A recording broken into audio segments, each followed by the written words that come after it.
Ding Liren is the number 3 player in the world, sitting behind Alireza Firouzja by just 5 rating points. So his presence at the candidates tournament in June was expected as such a strong player. However, you don't just get a spot by your world ranking alone, as used to be the case for the number 3. Instead, Ding has to qualify through one of the qualifying tournaments, which are shown on screen now.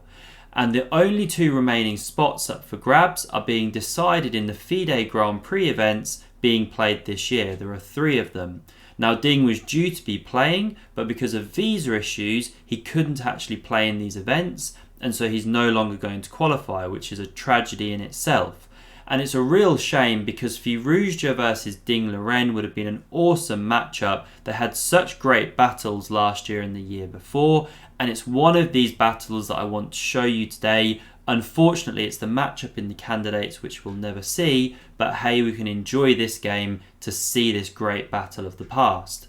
So this was played in the Gold Money Asian Rapid in 2021. Firouzja has white here, Ding Liren has black, and let's see what happened. And if you love a daily chess video, hit that subscribe button, never miss one.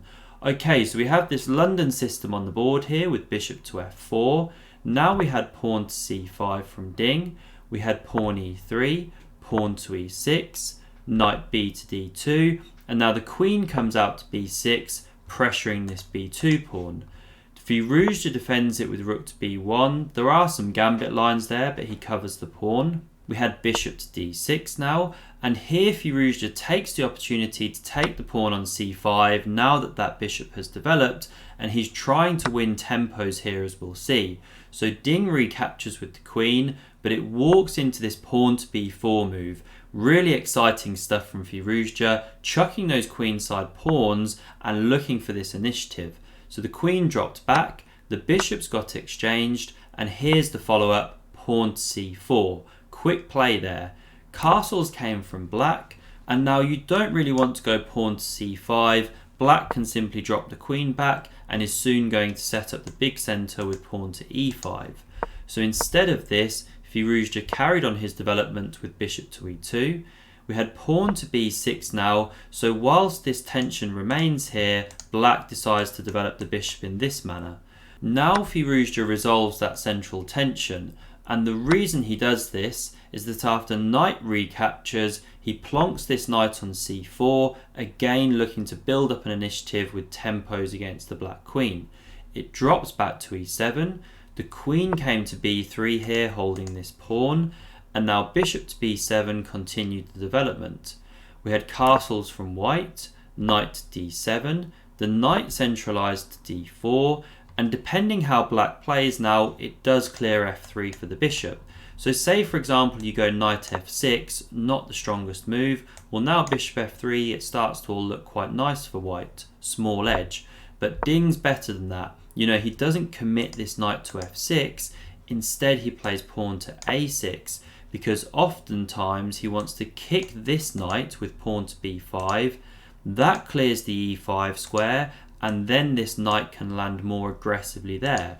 Also covers the bishop coming to f3. So this is what you'll see at that super GM level. Really good cat and mouse stuff. So rook f to d1 came now from Firouzja. You can't go b5 immediately because knight a5 comes and you're picking up the bishop.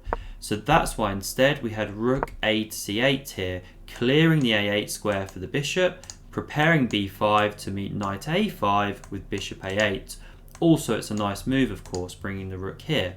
So we had pawn to a4 now, covers b5, rook to c7 prepares to double, and now again Firouzja just shows his elite understanding of the position. He drops the bishop back on f1, doesn't stick it on f3 in the way of these pawns, because he's now preparing pawn e4, pawn f3, kicking this powerful knight. So rook f to c8 was played, the pawn came to e4. Yes, it gives up the f4 square, but it does gain central space and starts to blunt this bishop a little. Pawn to f3 now played, and here Ding again shows good understanding. He starts a kingside initiative, so he goes pawn to h5 here. Firouzja just weakened that king with pawn to f3, so now Ding starts to undermine it further. we had rook to b2, preparing to double on the d file, pawn to h4, the rook came across to the d file, and now you can already go pawn to h3. White will always meet this with g3, kicking the knight back, and you can't then take here, by the way, or you're dropping this knight on c4, that's the key. But instead of actually pushing that pawn to h3 immediately, Ding prefers to hold the threat in the air. So he plays knight g6 first, anticipating h3, pawn g3. And now we had a turning point for Firouzja. So he wants to drop this knight back, clear the d file for his doubled rooks. Also then he can look at knight d6, but he had to drop that knight back to e2. In the game he dropped it to c2. And why does it need to be on e2? Well, it covers this critical c3 square that both the rooks are looking at. Now if we had h3, pawn to g3, the knight could come to e5. This is what we saw in the game. But here, instead of having to capture or defend this one, Firouzja could have played knight to d6. This is the key difference. Now there's no rook to c3, the knight covers that square. So coming back to the game here, Firouzja drops the knight from d4 to c2, and this is the critical difference. Ding now pounces.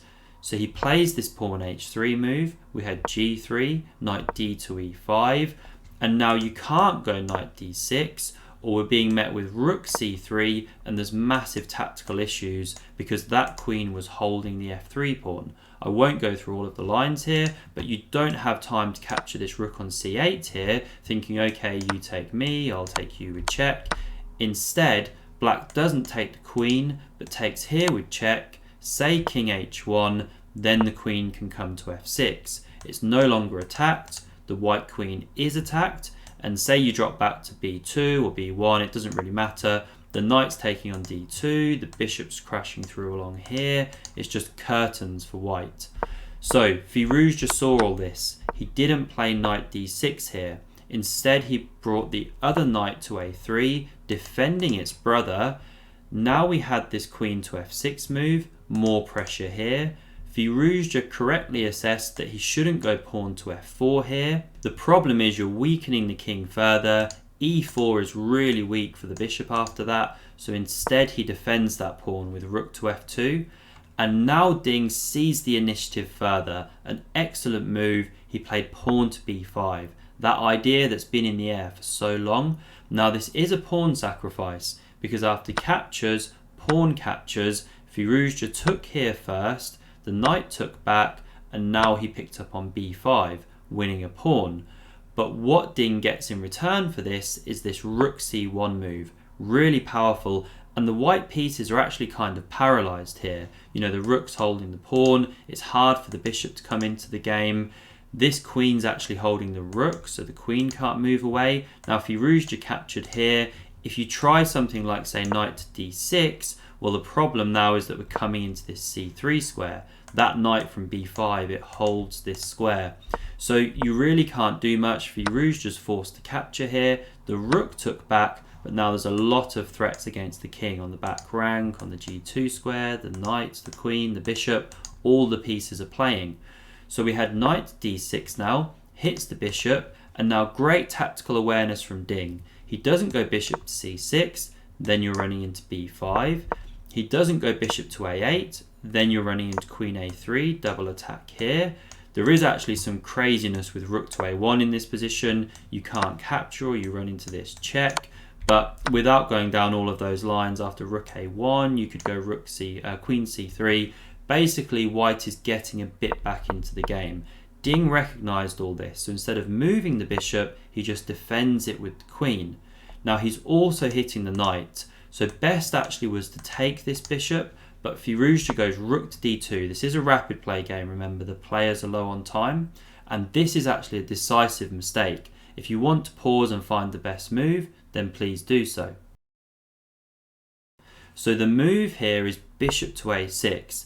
Now at first sight looks awesome because you've got two pieces hitting here, you're winning a piece, but what are you doing after b5? Did you see all the follow-ups? Well, here's the trick. Queen a7 check.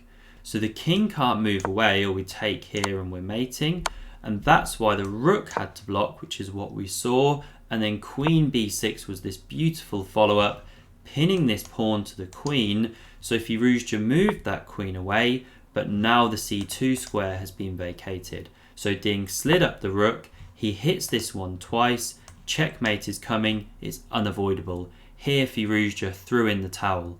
If you enjoyed this game, then do click here to see another amazing Firouzja game, and thanks very much for watching.